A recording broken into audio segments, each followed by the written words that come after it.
NC Pork, good for the plate, great for the state.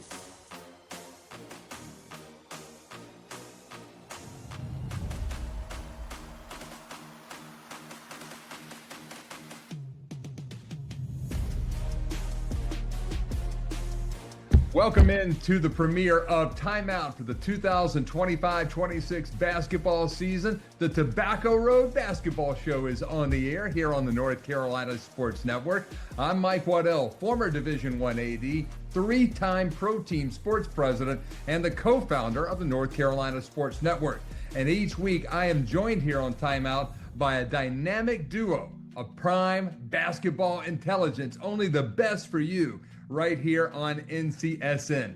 First up, he is the son of an AD, a former college athlete at Seton Hall, former assistant coach at Seton Hall, Vanderbilt, Wake Forest, App State, where I met him, Tennessee, and UCLA, where he coached in 2 Final Fours. He is the former head coach at Santa Clara and now is the CEO of basketball's top analytics firm, Layup, the one, the only, Kerry Keating. And our returning champion again this year, now in his 4th decade of covering ACC basketball. He's the most successful sports talk show host in bold North State history, an author, reporter, attorney, entrepreneur, a 2-time North Carolina Sportscaster of the Year by the NSMA, and the most trusted sports journalist in North Carolina today. We're talking about my co-founder here at NCSN, David Glenn. Okay, guys, 66 days into this college basketball season, 62 days until we head to the Queen City for the ACC tournament, and 67 days until we launch another NC Pork, Bacon, and Basketball bracket contest with March Madness Selection Sunday. So big picture, DG, as you look at the A season here in early January, what feels different from the league that you've covered since the late 1980s? Yeah, Mike, first, it's great to be back with you. Great to see Coach Keating again. Happy New Year to you guys. I love this show, and I'm thrilled to be a part of it with both of you. I'll give you the quick good news, bad news snapshot from my perspective on ACC basketball. Good news. This is a better and deeper league than it has been for the past 4 seasons, when, remember, it only got 4 or 5 bids per year to the NCAA tournament. Duke, Louisville, Virginia, North Carolina, all good.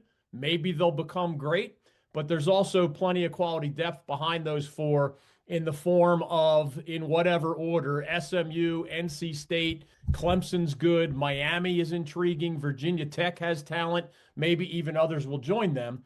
But the quick bad news part of the snapshot is that from the late 1980s, when I started covering the ACC, through probably 2019, when, remember, Virginia won the national championship, but the ACC had 7 teams in the big dance, a lot of other quality depth behind Tony Bennett's Cavaliers. The ACC was always, almost always, one of the best 2 or 3 leagues in the entire country, almost every season. For whatever combination of reasons since the pandemic, and the ACC has fallen behind financially, and the ACC has had some legendary coaches retire, among other factors, there have been years where the ACC was only the 4th or 5th best conference in men's basketball. And that was just unheard of for decades. There's a chance that'll be the case again this year. We'll see. But the trend certainly has been a downward trend. And I mean, basically for the entirety of the 2020s at this point. What is the biggest gap between what the public perception is of what it takes to win in college basketball and what that is in reality here in the early portion of this season? Gap may be an understatement. It may be more of like a canyon that's between the perception and the reality, because a large part of that, as DG knows, is we don't know who these guys are until they show up on campus now. I think the public probably still is outweighing who has more talent, because that's what's becoming more prevalent now. It's a talent grab. The portal and the rev sharing has produced this ability for coaches to go get talent quicker. But what really wins, and what we know here, is possession quality. And we're going to talk ad nauseum about what we're watching in these games right now for sure. But can you get a good shot without turning it over? Can you guard without fouling? Can you rebound your misses? It still comes down to quality. It comes down to possessions. In March, which is what we're leading up to and what DG opened up with in terms of success in teams that are playing in March and into April, the team that travels is one that can win when threes aren't going, when they're losing some rebounds, when turnovers happen. Can defense travel? That's what we're going to find out. In my early returns and what the public is seeing is kind of a difficult product to watch right now, mostly because they don't know what they're watching. But I also am not sure that the coaches know what they're coaching just yet. And we're seeing a lot of different results as a result of that aspect. I think it's more decision-making in defense than it is highlights. And we're becoming a highlight society. I think at the end of the day, the gap is that perception of who's got the most talent and then the real reality of what's happening in these possessions. Because as we know, March becomes a possession game, not a popularity contest. Man, there is a lot of talk right now about the transfer portal. There's a lot of talk and noise out there in the media about this team is a disappointment or that team's a disappointment. If you're only halfway through the grading period, and we all know that it really doesn't matter about any of this until we get to March, is this much to do about nothing right now? Are people expecting a microwave result when you really need to think about basketball being a lot more like North Carolina barbecue? Cook that sucker low and slow, and you're going to get that sweet deliverable when it comes time to open up that cooker. That seems to be what it should be, but unfortunately, what it is and what we want it to be are two different things. Yeah, Mike, we live in a microwave society, and most people overreact to the last thing that happened. One recent example was North Carolina, which remember was a 13-1 basketball team, goes to SMU with one of the more diverse offenses in the Atlantic Coast Conference.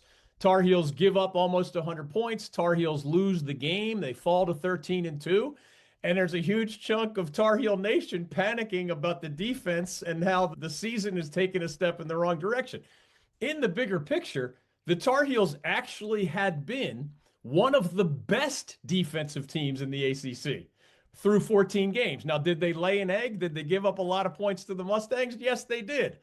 But if you're going to overreact to the last bad thing that happened all the time, you're going to end up living a miserable life as a basketball fan or just as a human being in general.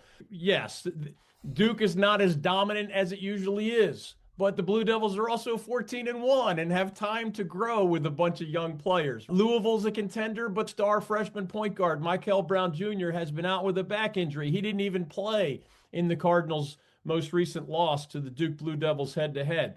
The fun part is this is going to be a journey, and the coaches that coach, the teammates that mesh well, those that react well to the last bad game or the last bad possession, they're going to be the ones that become better versions of themselves individually and collectively between now in early January and when it matters most in the month of March. So I love watching the slow cook over a period of months.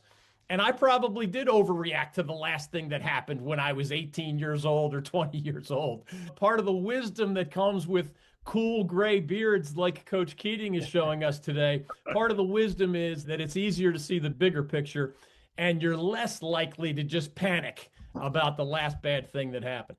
Heats, man, when you look at these rosters, they're complete flips from one year to another now in this portal era.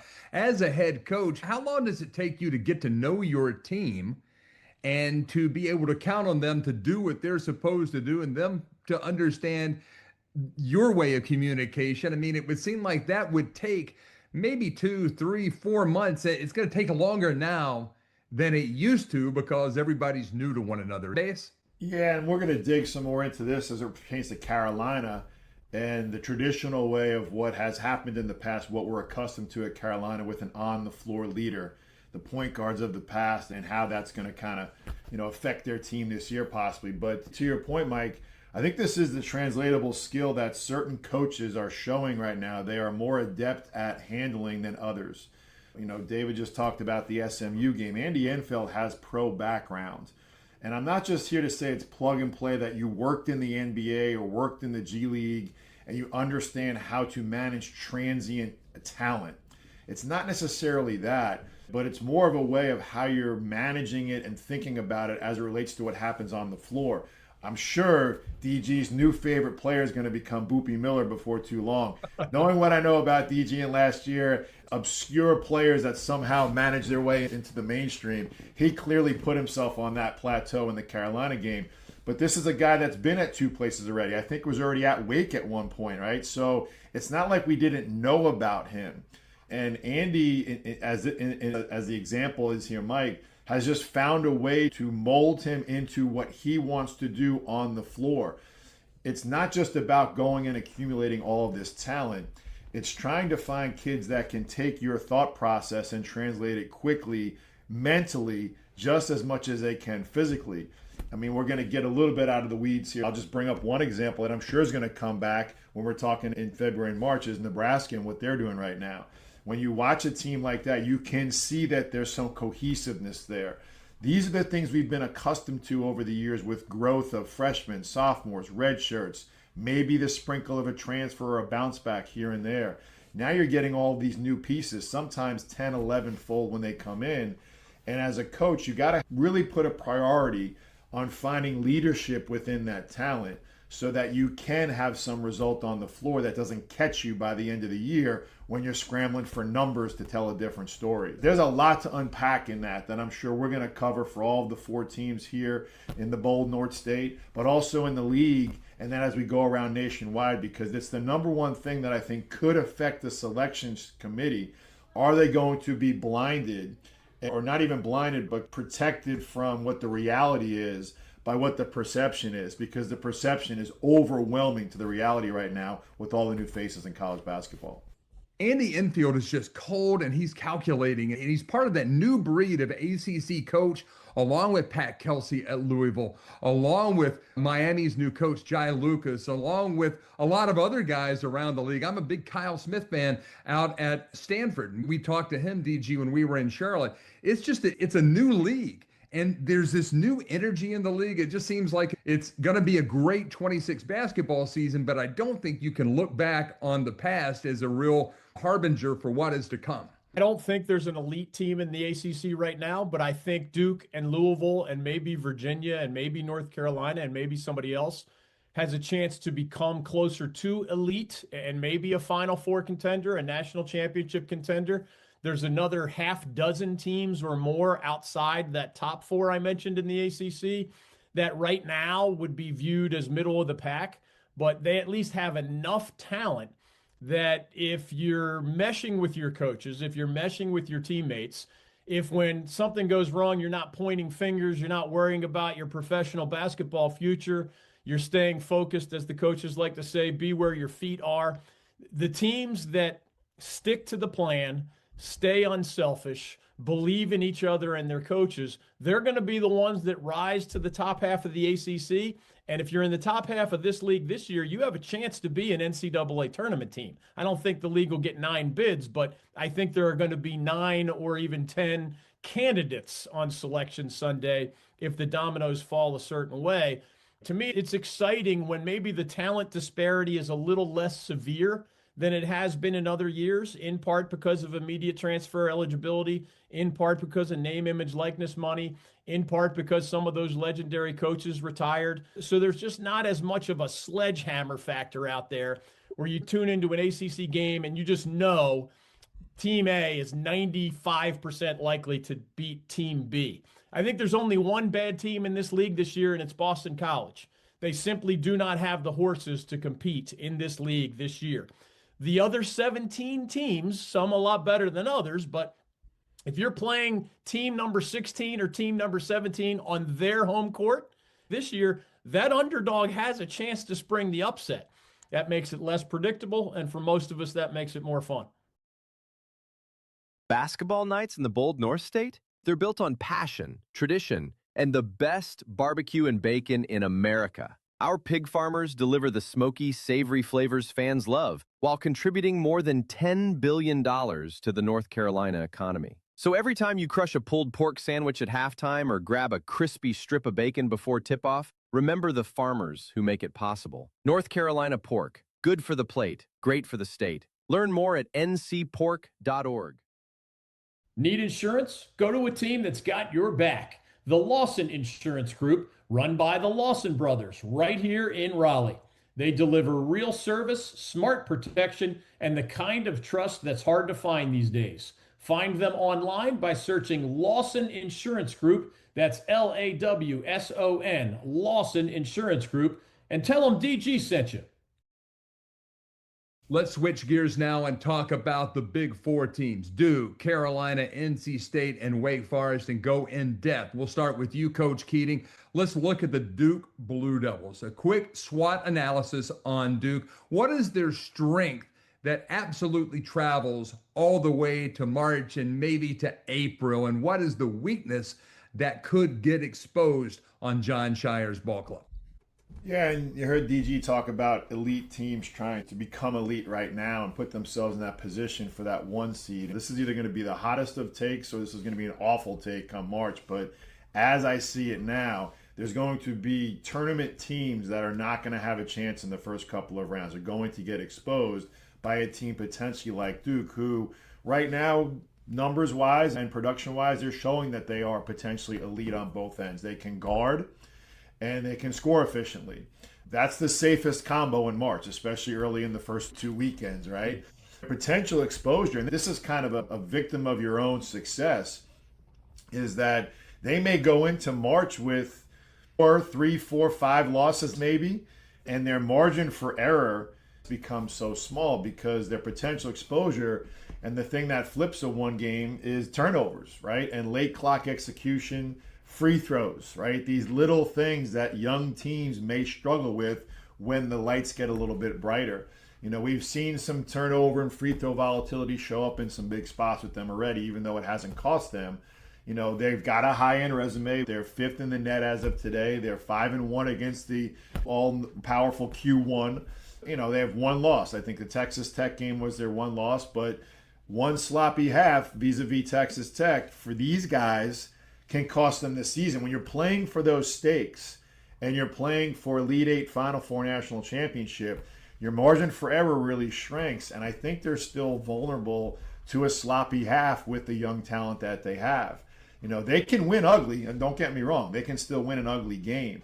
But if you get loose with the ball in March, when you get to that third, fourth game, those types of teams, as we already talked about, they'll punish you, and that'll end up in a loss for Duke. And again, when you're playing at that level where banners get hung, you know, now your margin for error is that. I think that's the one part of Duke that could become a heel, if you will, come March. Historically, the teams that win big in March and now in April usually have an X factor somewhere in their DNA that they have developed over the course of the season. How do you see the X factor for the Duke Blue Devils developing right now here this season? Yeah, I'd say this year's Blue Devils X factors are twofold. One is they need more star power to go with the star big man freshman Cameron Boozer. If you think of Coach K's 5 national championship teams, it wasn't just one star. It was several stars and rock solid point guard play, and then physical and mental toughness and dependable role players. When you try to overlay this Duke team with Christian Laettner plus Grant Hill plus Bobby Hurley, one of the greatest assist men in NCAA basketball history, that explains back-to-back national titles for Coach K in the early 90s. The more recent examples was the stud down low. Justice Winslow was the future NBA player on the wing, and Jones was the rock-solid freshman point guard who got help from a senior point guard named Quinn Cook. There's themes, even though those 5 national championship teams took slightly different paths to raising the trophy. Shane plus Carlos Boozer plus Jay Williams at point guard with some help from Chris at point guard. It's not mere coincidence that those 5 NCAA title teams under Coach K have some similarities. This year, there's nothing wrong with Cam Boozer. I mean, that guy might be the national player of the year. It's early, but he's one of the candidates. Can Isaiah Evans or the European import Dame Sarr, who was described as a probable NBA lottery pick upon his arrival in Durham, but has not played anywhere near that level. Isaiah Evans in a certain game or games has been at that elite level. But can Cameron Boozer find 2 others that are really, really reliable the way Kyle Singler and John Shire and Nolan Smith were on the 2010 Duke National Championship team. They're not there yet. Can they get there is the question. And then part two of the X Factor is point guard. It is one of my favorite topics, but you're going to have a chance to win with Bobby Hurley, Tyus Jones, Jay Williams as your point guard. You're not going to have many worries at that position if those are the guys you're sending out there. The combination of the junior Caleb Foster, who maybe played his best game in 3 years at Duke in that recent win at Louisville, plus the freshman Caden Boozer, Cameron's brother, can they just keep getting better? I don't think they're going to be stars in either case this year at point guard, but you can win a national title or go to a Final Four without a superstar point guard. They just need more of that Caleb Foster that showed up at Louisville, and they need Caden Boozer to continue on his kind of evolutionary curve, which is just a lot different than Cam Boozer's. Cam is a stud and a superstar from day one in college basketball. Caden is going to need the time that 99% of freshmen need. But those are the two X factors I think they're going to make the biggest difference between Duke being very good, which it's going to be no matter what, and Duke being, one of those top candidates for the ACC title and the national title. Okay, let's swing the ball reverse court over here. Go from Duke, the top team in the Big Four, to the team that is probably ranked number 4 among Tobacco Road squads right now, and that's Wake Forest and the 6th squad for Steve Forbes.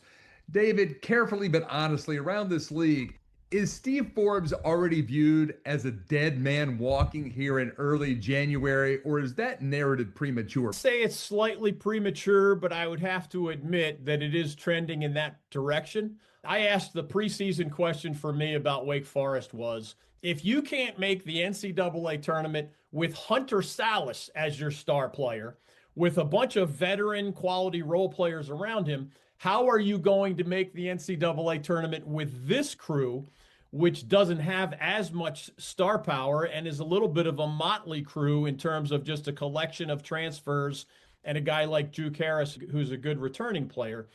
The bottom line, Mike, at this early stage is that the Demon Deacons had 6 chances in the non-conference schedule to bolster their resume in a way that's going to matter on Selection Sunday. Of those 6, they beat Memphis, they beat West Virginia, and now you just got to hope that Memphis and West Virginia turn out to be good so that those wins matter more on Selection Sunday. But the top 4 teams that Wake played were Michigan, Vanderbilt, Texas Tech, and Oklahoma. If I remember correctly, as we're having this conversation, Michigan and Vandy still have not lost this season. So wouldn't they have been whopper resume builders if the Deeks could have pulled off those victories? Now, they got blown out by Vandy in Oklahoma, but the Michigan game and the Texas Tech games were 1-point losses for Steve Forbes and the Demon Deacons. And that's painful because on Selection Sunday, it's just going to see, the committee is going to see an L. They might glance at the final score, but what matters most is the L, not the 1-point margin of defeat. So those were 2 massive missed opportunities.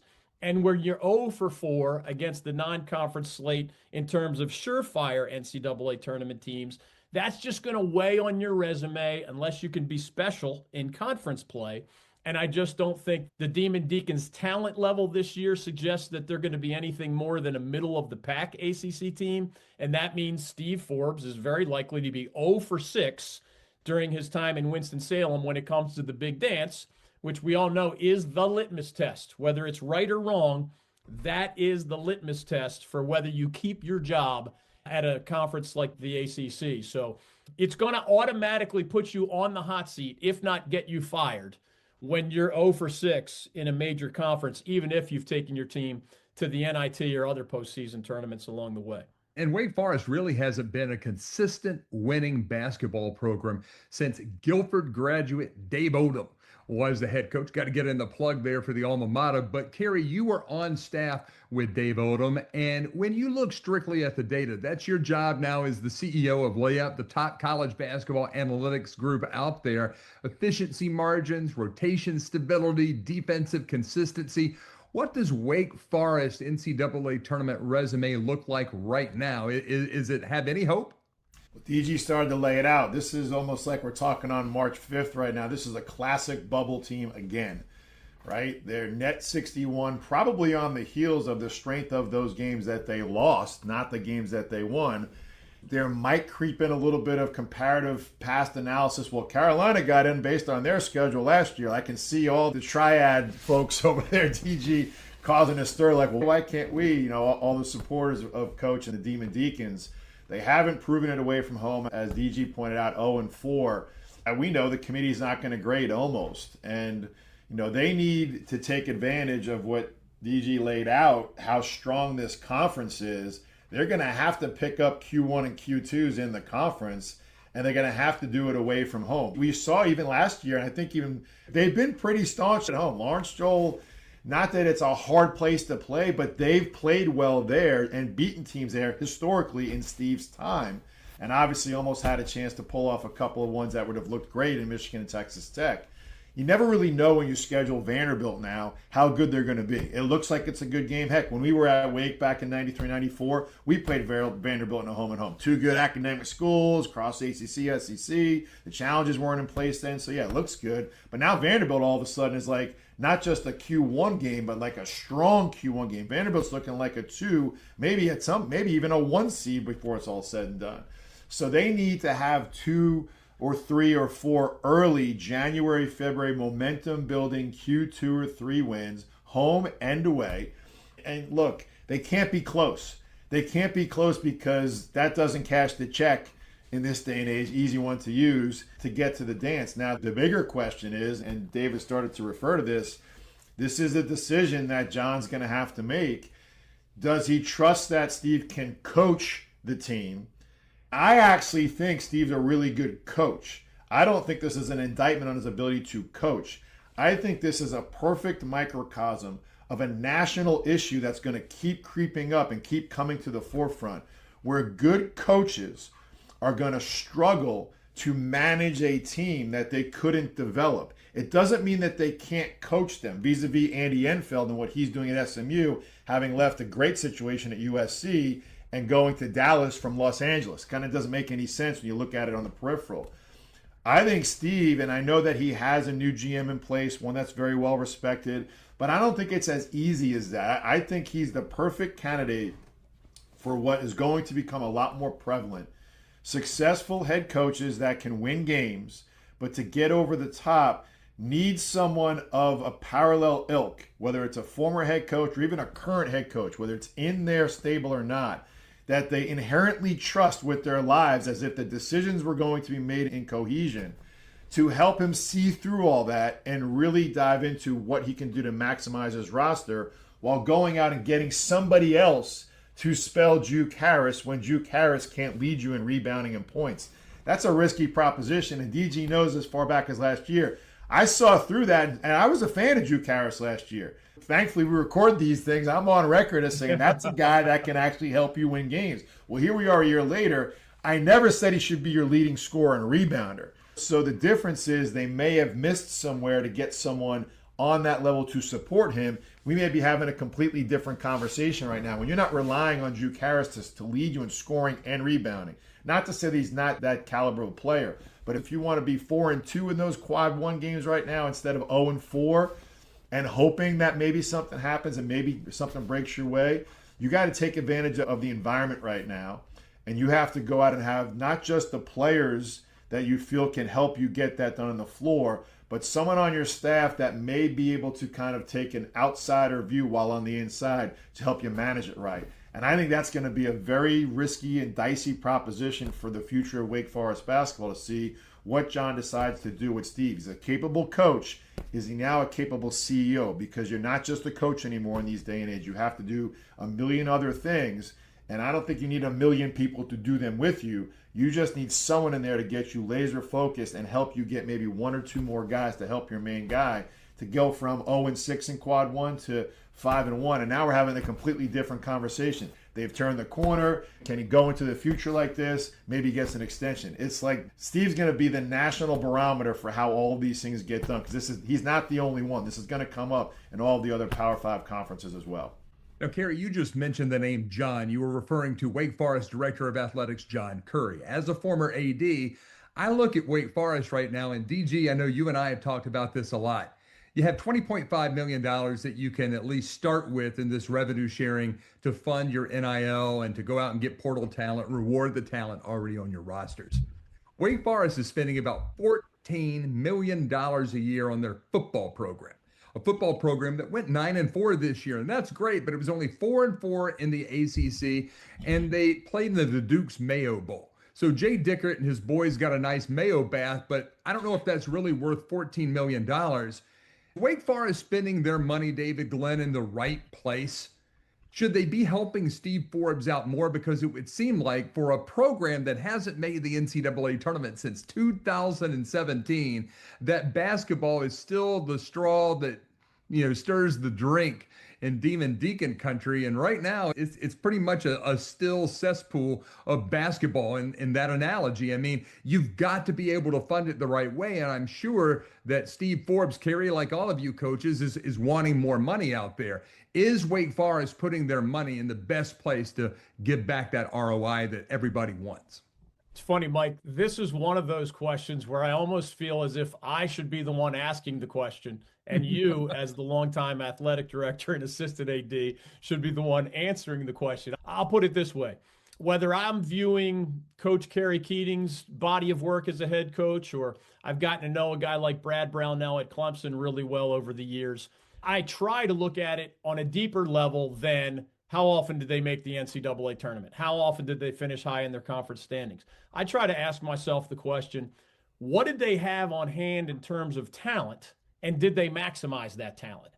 And somebody like Brad Brownell at Clemson, who much of that fan base has wanted to fire for most of the last decade, I would write back in the day, prior to transfer portal, when you really had to lean on high school recruiting, I would write, what I see is that the guy can coach. What I see is that the guy squeezes every last drop out of the talent that he has on hand. And guess what? When the rules changed and NIL comes along and now revenue sharing, Brad Brownell has one of the sturdier programs in the ACC, and Clemson fans have a new appreciation for him when in the past they didn't realize he was such a good coach because he didn't have nearly as good players, so the records weren't nearly as good. I bring this up because when I look at Wake's roster, I don't see a lot of special talent.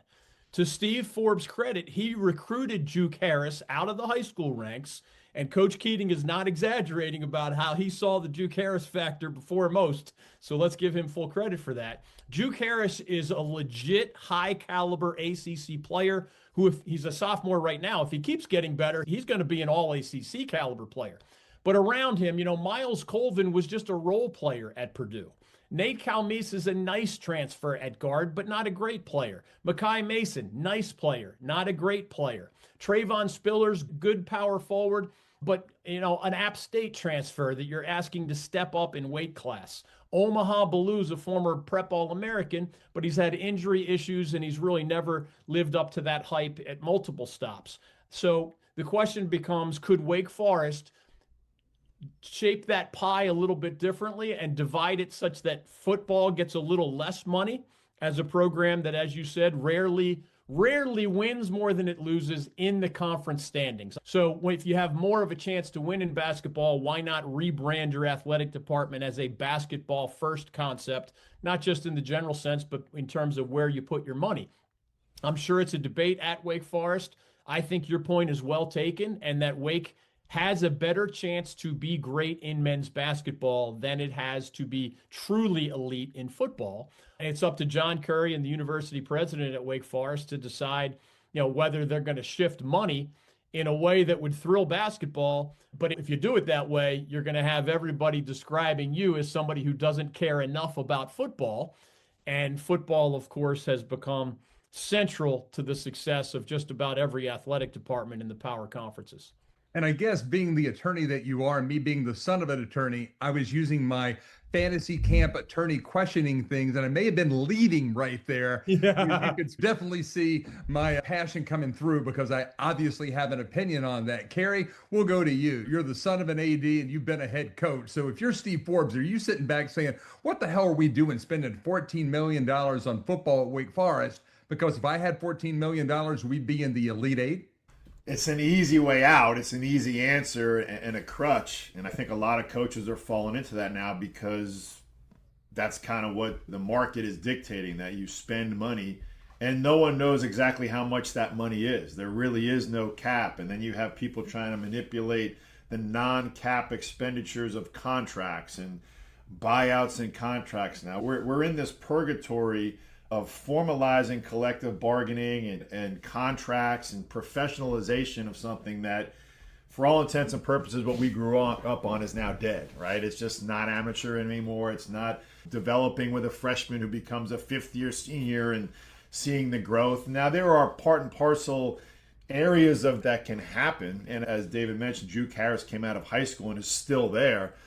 What's leading towards what he's doing is somebody, and I don't know this, I'm just speculating, Juke Harris's numbers in the ACC are going to say, well, he should get paid X amount of $1 million in the SEC. And okay, Wake, are you going to pay me more? Like, I think, and I don't know this, but if I'm the GM at Wake Forest right now, I'm actually trying to get a guy like Juke Harris on my roster on a 2-year contract extension now. This is the game that we never had to play before.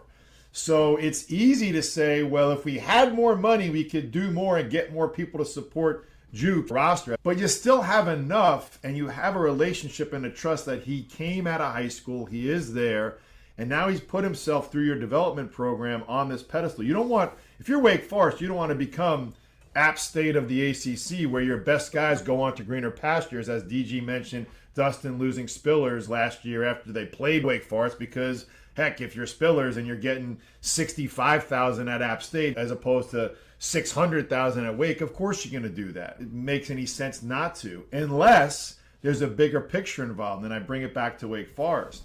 I don't think it's as easy as you saying we need more money out of the pie. There's a fine line and a balance between, and you asked me this question yesterday, Michael, when we were talking, would you recruit high school kids? And I absolutely would, knowing that there's got to be some level of the old way of doing it combined with the new way that I think gives you a chance at better longevity and success, so that as the development comes, and let's use Juke as an example, if they can put Juke on a 2-year contract extension right now and remove all of that doubt, it takes all the stress out of what's going to happen in the next 2 months when all of this, the calls are going to start flying. The portal's already open. There's already lists generated of guys with agents that are running all this right. It's driving coaches bat crap crazy right now because they can't even manage their own team without knowing what they're already mentally out the door. And here we are talking about Wake not being in the 60s in the net to try to make the tournament, and Steve's livelihood and his staff is on the line. There's just so many different factors. I don't think it's as easy as saying, well, we need $8 million. We need 10. We need 14. We need 5. What's the salary cap? I don't know. We're doing NIL. Can we do more deals with the Raising Canes here in town across from Lawrence Joel so these guys can get more marketing money? I mean, it's just like, that's what I was going back and saying. Like, you remove all of that noise from Steve Forbes' headphones and let him coach the team, they're going to be fine. You need someone who understands what he's going through coaching-wise to get all of that noise adjudicated and removed so that there's one heartbeat, one sound, one note that can get them to what's going to really be the ultimate deciding factor. Are you still playing in March? Because last I checked, we still have March Madness. That's always been the only thing holding this together. Now, it's on a very thin line right now, and we don't know exactly where it's going to go and what contracts are going to be broken when this whole thing completely blows up.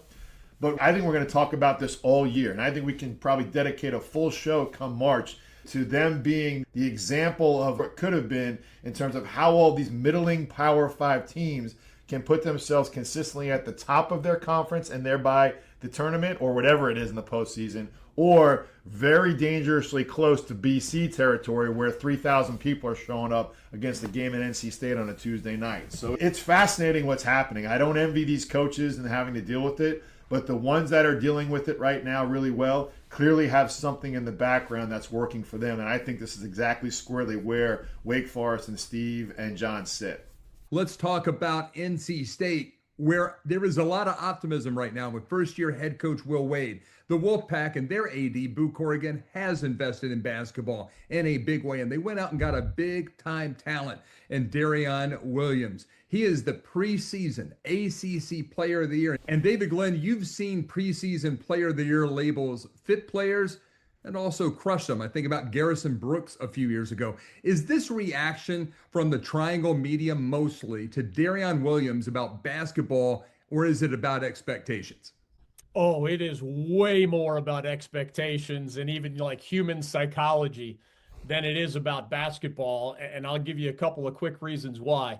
Darion Williams at Texas Tech last year, it was his second straight year as an all Big 12 player. So he was one of the highest profile transfer newcomers to the entire ACC. And I thought his arrival took State's kind of prognosis from being a good team in year one under Will Wade to the potential of being a great team in year one under Will Wade.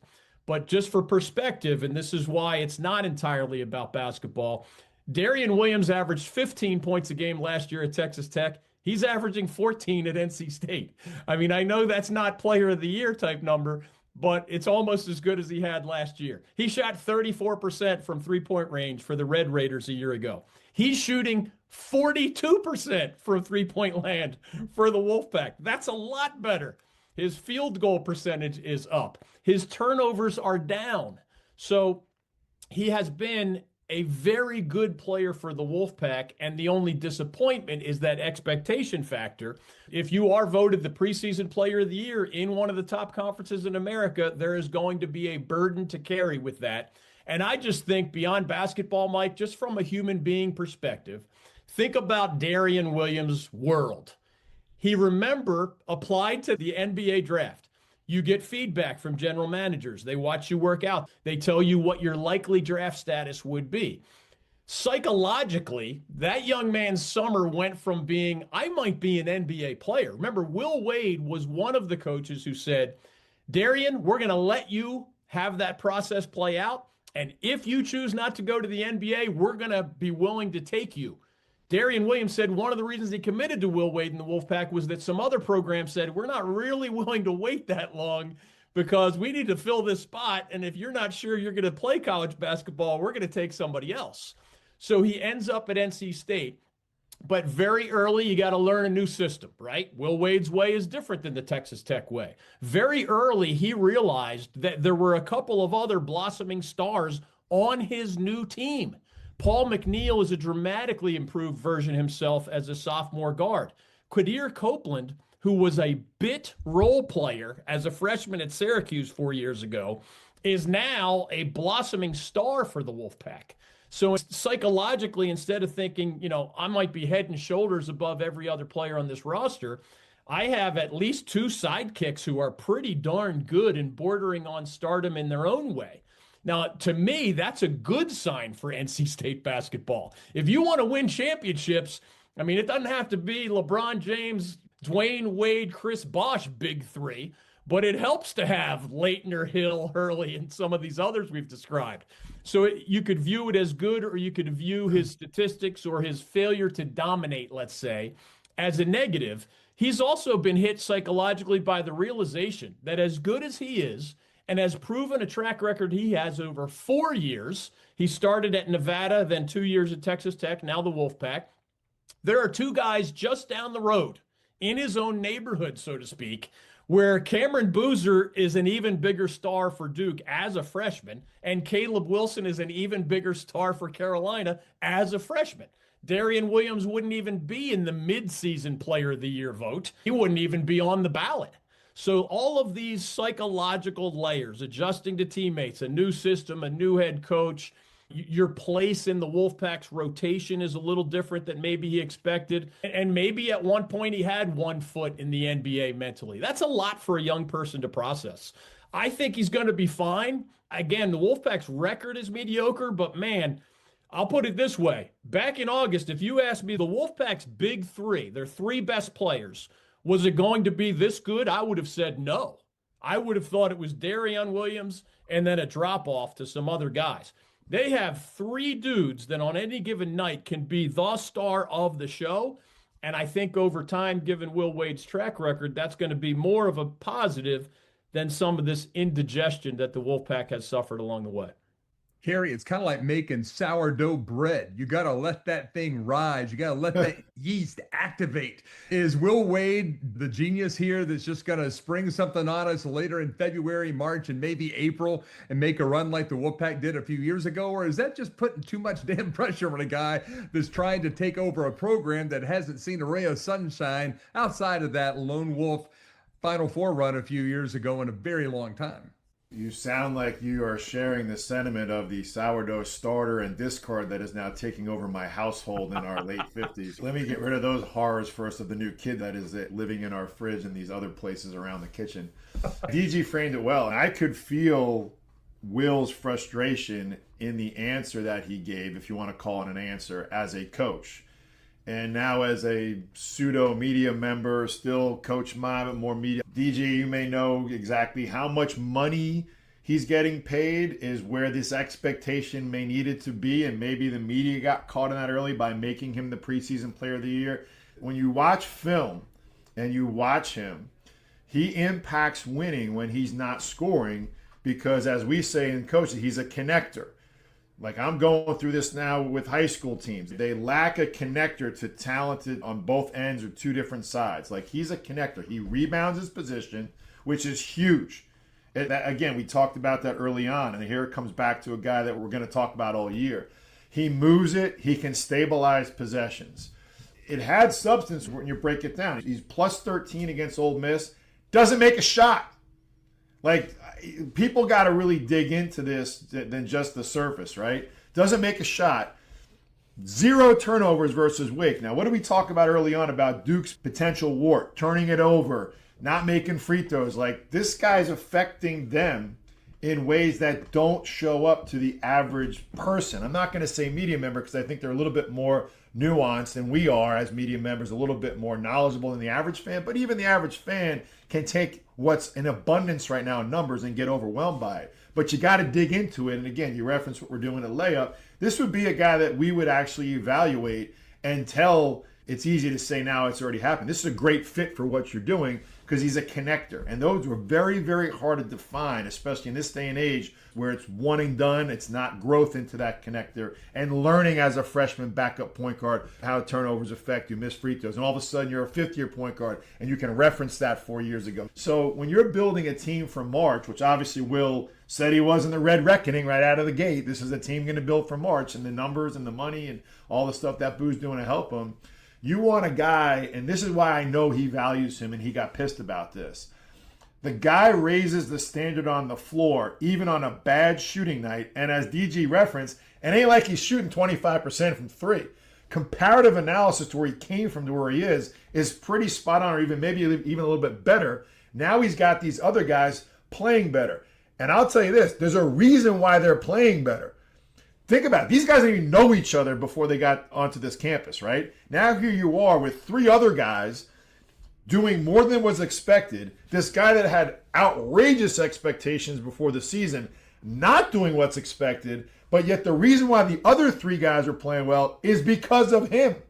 And it's hard to see that when the numbers don't support that. That's why you got to go a little bit deeper on it. So, yeah, it's fair if you ask about the criticism. It's fair to critique shots, but it's unfair to say he's not helping. Think about this, too, early on. Before they really know and all the dust settles, teams are game planning for this guy. So early on, it's like, this is the guy. Preseason player of the year, Texas Tech, the whole deal. Like, we let this guy get going, he can beat us. What they're probably starting to realize in reverse was that may have inadvertently helped NC State in the long run, because now the development of these other guys early on gives them maybe 4 guys they can rely on in part and parcel, and then collectively. Now it becomes, he's not a scoring player, he's a winning player. And I'm telling you, as soon as Will went off the deep end on that, I could totally feel the pain. Because it's like, stop asking me this question. I'll be the one to tell you that he's not this, that, and the other. You don't have to assume to me that because he's not doing what you can see, that he's not doing what we need him to do. I mean, it was a classic answer. Now, he used some colorful language and in his own typical Will Wade fashion just went off the deep end and just, let it rip. And great. If you're an NC State fan, you got to appreciate that. Now, Thankfully, they went out and took care of business in the worst and most winnable road game. If they not won that game last night at BC, we'd have some clear red flags. They can't afford to lose games, especially at home and below the line, and they have to win more games above. And that's easy to say, but I think looking at those results, there'll be a direct correlation internally with what Williams is doing to get those other guys elevated. And then all of a sudden, it's going to happen. He's going to have that game against, I don't know, fill in the blank, Louisville, SMU, where all of a sudden it's going to be 27, 9, and 6, and they're all going to be like, oh, here, it's going to happen. It will definitely happen. And then I guarantee you, it will be in that press conference just like, who wants it? Like, he'll literally be like, who wants it now? What do you got to say about it now? It's almost like scripted. Like, I can already see it happening. And kudos to them. I've seen them in person. I'm not sure if they have it yet, but they're starting to get there, and they took care of business last night at BC, which was important on the road.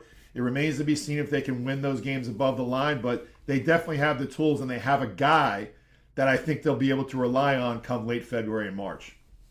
Let's turn our attention now to the Tar Heels of North Carolina, an 80% roster flip from a year ago for head coach Hubert Davis. No changes to the coaching staff other than the addition of general manager Jim Tanner, who recently got a $100,000 bonus because they got a commitment for a 4-star or a 5-star player. So that's just wonderful fiscal management right there of $100,000. But let's talk about the Tar Heels on the court, David. Glenn, what do you think about the Baby Blues so far this year? Only 2 losses. They have a lot of new highlights coming in from Caleb Wilson, and a team that has some promise and could be active later in this basketball season come Final Four. The most important development for the Tar Heels so far are, in one case, Hubert Davis went out and got, on the recruiting trail in the high school ranks, a true superstar. And Caleb Wilson was a top 5 high school senior. Caleb Wilson has turned out to be that good and more. And I would argue he is one of the best college basketball players, not just freshmen, college basketball players in the entire country. He's a double-double machine. He knows how to get the crowd into it. He's not afraid to dive for a loose ball. He has incredible athleticism where he can miss a shot on one side of the rim and actually be quick enough to get the rebound on the other side of the rim and put it back in for 2 points. That's a huge part of Hubert Davis's job description, and there had been a fall off in Carolina basketball recruiting in terms of signing the caliber of high school prospect that is a highly likely candidate to be an NBA lottery pick, for example, someday. Wilson is that guy, and it was hugely important, even though we all know Wilson's probably only going to be a one-and-done Tar Heel, hugely important for Hubert Davis to sign that kind of guy because that is central to his job description, running one of the most famous programs in the history of college basketball.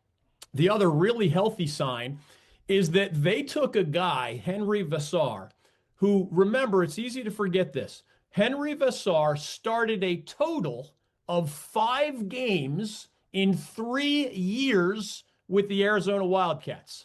5 starts in 3 years. Averages of like 6 points and 3 rebounds a game.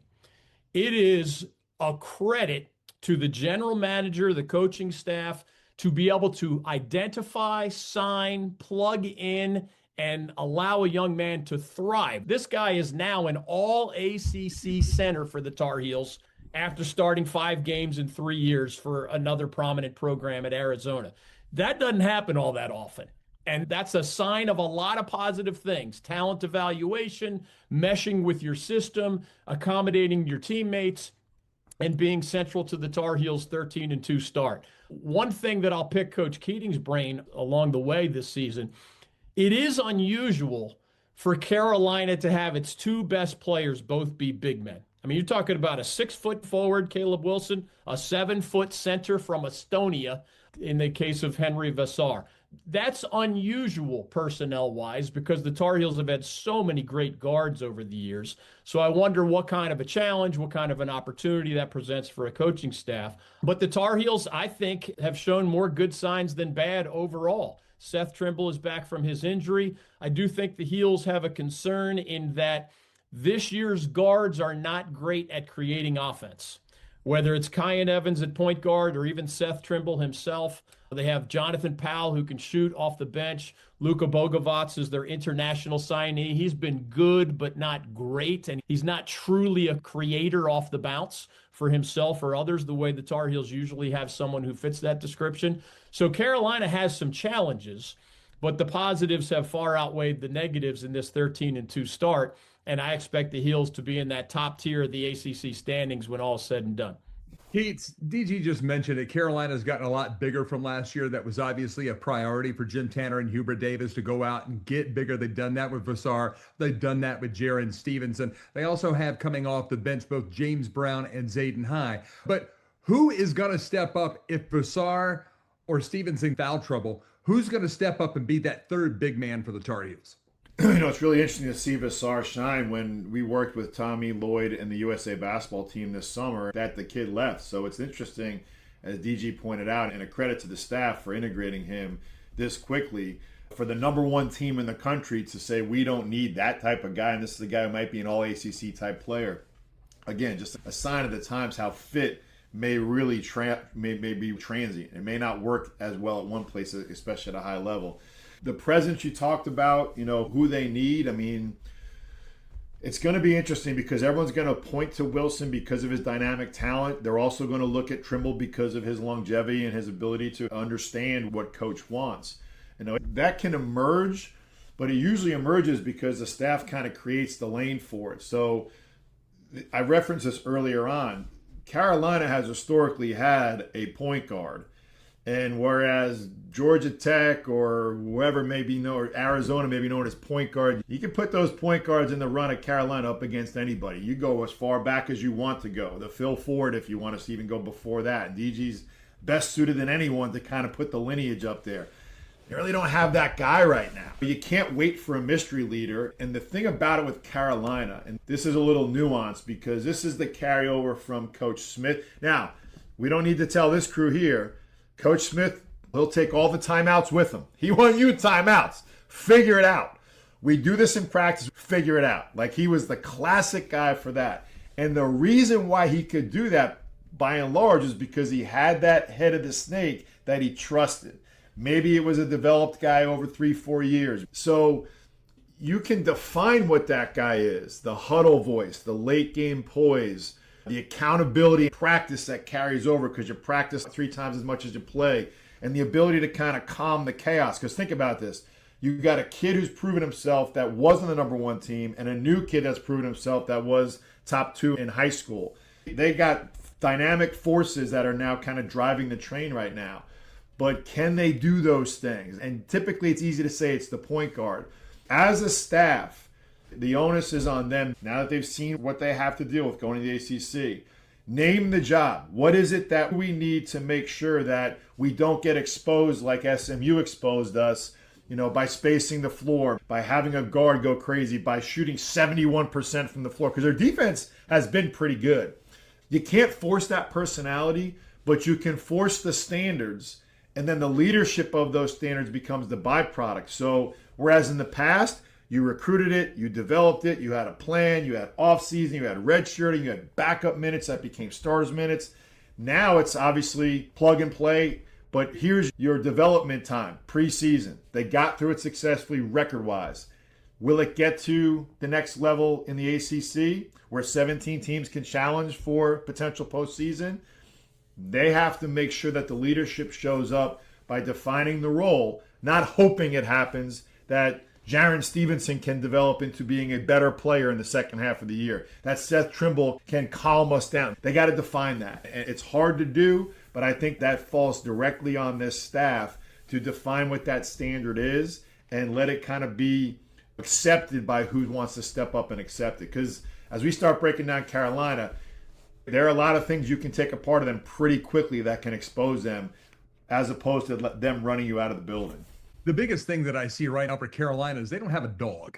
Okay, and there's a brand new documentary coming out on the ACC network about the 1993 championship team that I worked with in Tar Land. Everybody remembers Eric Montross and Derek Phelps and Kevin Salvadori and Matt Wenstrom and Henrik Roth and my main man, George Lynch. George Lynch was a dog. Okay, he could rebound, he could scrap, he could shoot from the outside, he could drive, he could penetrate. The best thing that George Lynch did was he brought a certain personality. I think that was the word you used a second ago. He brought a certain to that locker room, and that served him well in the NBA, and it served him well in his career as a coach and developing talent as a strength coach for Larry Brown at SMU.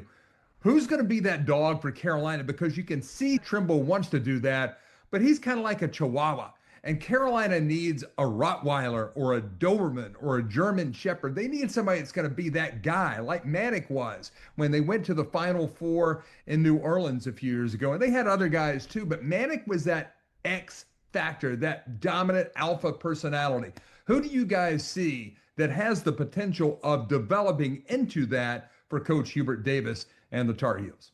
It's a fair question. And Mike, I covered that 1993 Carolina national championship team as closely as anyone. And George Lynch did not speak a lot. He was not at all a big talker, but he was a dog with a capital D. And oh, by the way, in different ways, Derek Phelps was this spindly 6'3" long arm point guard. He was a quiet dog. He didn't say a lot either, but he was tough mentally and physically. And oh, by the way, the late, great Eric Montross just breathed and exuded toughness. There's the famous photo of the blood trickling down his cheek. He was afraid of nobody, nowhere, no time. So it was three different forms of toughness. And if you pick other Carolina teams, I mean, Ty Lawson was a dog as a point guard in one way. Tyler Hands was a dog as a big guy in a different way. Neither of them were vocal leaders. But you've had guys like Jackie Manuel, who was a role player dog on a national championship team. David Noel, that 2005 team was uber talented for Roy Williams that won it all. And I'm not sure any of the five starters, with all due respect, I'm not sure I would put the dog label on those wonderfully talented starters on the 2005 team. Tough, but maybe not DAWG dog. David Noel, who did play a little in the NBA, often came off the bench for that team. Dog with a capital D, and he was vocal, and he was physically tough, former football player, completely unafraid to say or do anything in any moment. To get back to your question, I don't think there is an obvious perfect fit on this team. I think Caleb Wilson as a true freshman has just a little dog in him. I do think Seth Trimble as a senior certainly has the street cred, certainly has the physical specimen status to be a dog, and he is physically and mentally tough. Derek Dixon has a little bit of that, but he's also a true freshman as a backup point guard. I wouldn't say this team lacks toughness, but I wouldn't say it's one of this group of Tar Heels' greatest strengths either. And of course, it's going to be tested during conference play. And it's going to be one of those things that we've discussed all today's show. The difference between good, which the Heels will be and are, and great, which they're hoping to be, that is one of the variables. Carolina needs more dog in it because here's the reality. Going on the road in the ACC this year, if you don't have dog in you, you're not going to be any better than 500 on the road. I mean, for the good teams. Boston College is the only easy out in this league this year. That's it. Winning at home, not easy, but a lot less complicated. Winning on the road, man, especially when you have Carolina across the front of your jersey or Duke, it's a journey. And you better have some dog in you if you're going to pull it off. Mike, I honestly think from a coaching standpoint, this comes down to the staff. I think that this is the challenge now of the modern staff, and this is a great example of this. Is not the only one across the country. They got to define what that guy means to this team. Late clock, huddle clarity. Again, I hate to keep bringing it up, but this is part of the fabric of Carolina. Huddles. Coach Smith was one of the first guys to make sure dead balls, free throws, huddle. Clarity, next play calm. If it's unnamed by whomever they think can handle that, and it becomes a committee. Committees get tight in March. We know what committees in March are like. You don't want to have a committee on the floor in March. You may want to be on the committee that tells you can be on the floor in March, but you don't want a committee on your team on March. They've got the candidates, and it's not about the talent. It's can one voice become the default voice when the game starts to get weird? And it will. It will for them. It already did a little bit in the SMU deal when they exposed him, but I'll be really curious to dissect that and pay attention to that as we go through January into February. This is the North Carolina Sports Network. From the high country to the Outer Banks, on courts, fields, and fairways, we tell the stories of the bold North State. Follow us on social media at the NC Sports Net. We're the exclusive home of the David Glenn Show, coach-driven analysis of football and basketball. A look at the past with This Was Then. Inside NIL with Court Vision. The North Carolina Sports Awards, aka the Pineys, and the Old North State Tailgate, where we are on the ground at North Carolina's top events.